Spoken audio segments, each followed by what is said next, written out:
بسم الله الرحمن الرحیم. لکه څرنګه چې تاسو ته معلومه ده چې نن د متحده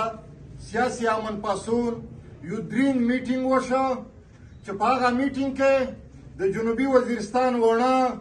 خصوصا په خاروق د امن په صورتحال باندې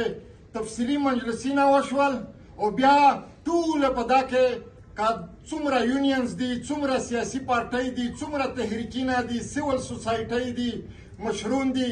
دغه په دا کې بھرپور شرکت وکړه او بیا یې په تفصیلي مجلسینو نه بعد دا فیصله وکړله چې انشاءالله د نن نه امید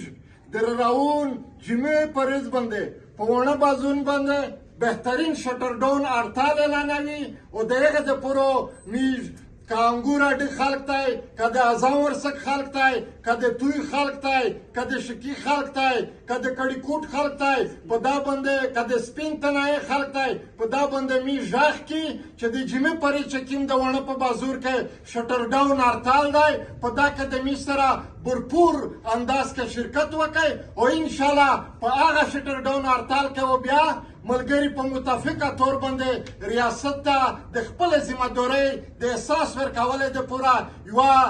په ګډه باندې یو قرارداد، یو غوښتنه، یو مطالبه د شټر ډاون هړتال کومه غټه جلسه چې وي پاک امید د ریاست نه دا غوښتنې په ورځ په دا جلسه کې ږدي. مننه، مهرباني.